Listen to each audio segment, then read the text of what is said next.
Hi, hello and welcome to Mathway. In this video, I am going to explain about mode. So we all are learning about the central tendencies. So mean, mode, median. So these are the central tendencies. So one of the central tendencies is mode. So today we will learn about it. So in this video, you are going to learn about how to find the mode for group data. Before finding the mode of group data, let us recall the mode for ungrouped data. What is the mode? Mode is the most frequent value. The most repeated value is called as mode. So for ungrouped data, let us see how to find the mode for ungrouped data. For example, the number of wickets taken by a player is, we can take as, like the number of wickets taken by the player in the first match, he taken 6 wickets, 4, 2, 6, 4, 3, 6, 1, 3, 4, 5, 6, 3, 4, 5, 6, 7, 8. So the number of wickets taken by a bowler in the 8 matches are in this way. First match 6, second match 4 wickets, 2, 6, 4, 3, 6, 1. So now we have to find the mode for this data. So to find the mode, first arrange these all the observations in the order. So let us write these all the observations in ascending order. So the first value, the smallest number 1, we get the ascending order. So we get 1, 2, 3, 4. How many 4s are there? 1, 2. 2 4s are there. So 4, 4. The next is 6, 6, 6. 3, 6. 1, 2, 3. 3, 4, 5, 6, 7, 8. Perfect. So in these, what is the number is repeating more time? So you can see 6 is repeating 3 times, right? So mode of this data is 6. Mode is 6 because 6 is repeating more times. Here 6 is repeating 3 times.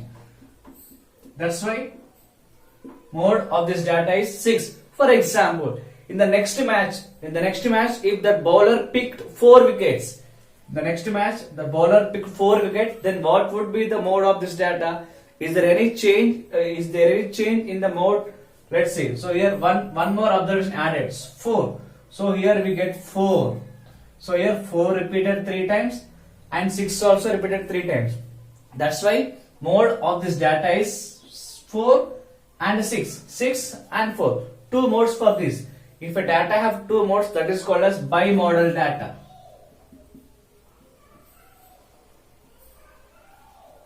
So mode of this data is 4 and 6.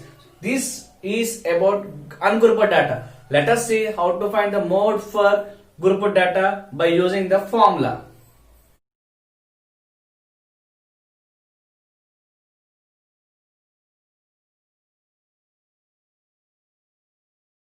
Let us see the mode formula.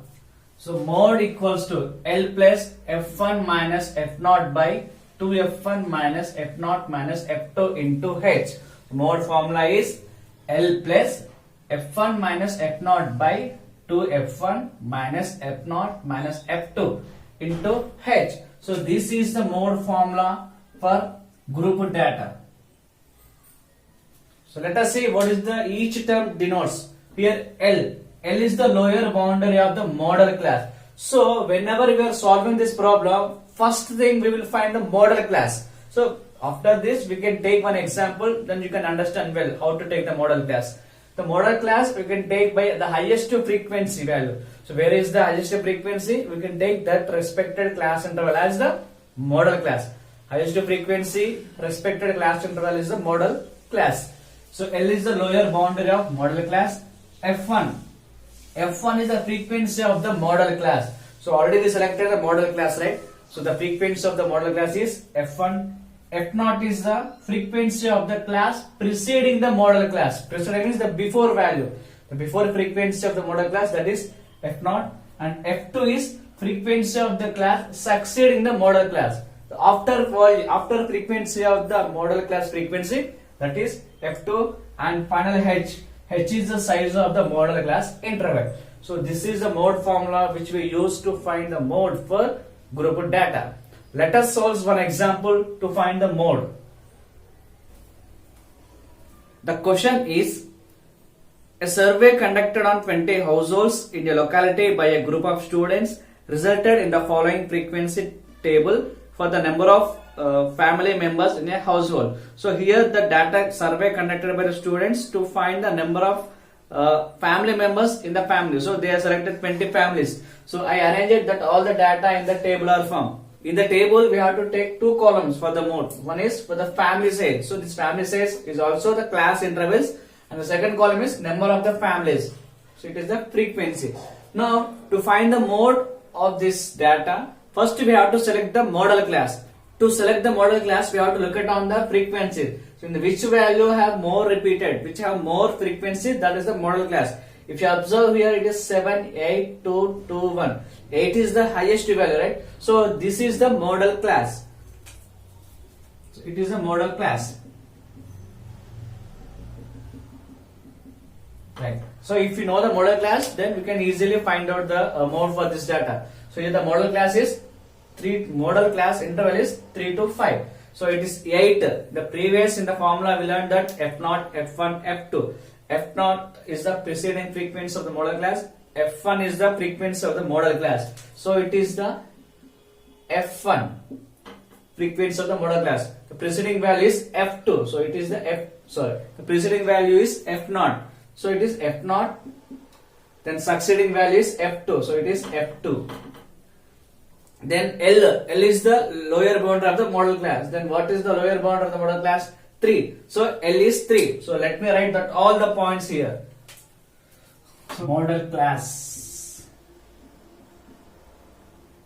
is 3 to 5 and L is the lower boundary of the model class. Lower boundary of the model class is 3. So L value is 3.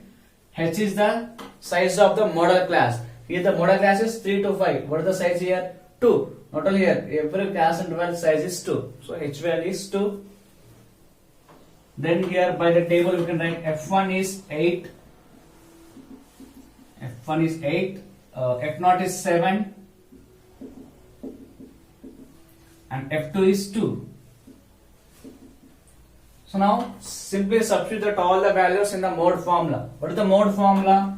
Mode equals to L plus F1 minus F0 by 2 F1 minus F0 minus F2 into H. So if you observe F1 minus F0, repeat same here, F1 minus F0. Now substitute each and every value in this formula. L, what is the L? 3 plus F1 value we got 8. So it is 8 minus F0 is 7 by 2 F1, 2 of 8 minus F0, it is 7 minus F2, F2 value is 2 into H. H is the class size of the class, that is 2. Let's simplify this. It is 3 plus 8 minus 7 is 1 by 2 8 is 16. 16 minus 7, 9. 9 minus 2, 7. So it is 7 into 2.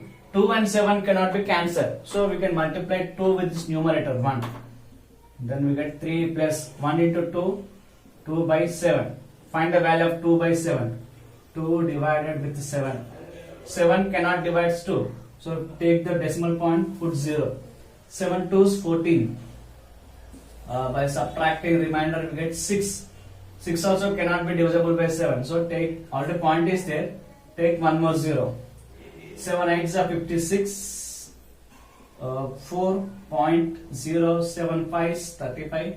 So it is never ending process. It goes. So after we can take value as 0.285. So here we need to add this. It is the whole number. It's the decimal number. So 3 can be written as 3 point. How many decimal places are here? 1, 2, 3. So take it as 3.000 plus 0.285. So by adding this, we can get 3 point. So that is the mode. So mode is 3.285. Mode for this data is 3.285. So one more thing. Whatever the mode we got, our answer should be lies in between the model class. So here we got mode is 3.285. It obviously lies between 3 to 5. So this is the process to find the mode for group data. The main points to find the mode is, first we have to identify the model class. How to find the model class? Highest frequency is the model class. Then the preceding value, that is F0, succeeding F2. L is the lower bound of the model class and H is the class size. And also the very important thing, mode formula. If you know the formula, then we can solve it very easily. So in this way, we can find the mode for group data.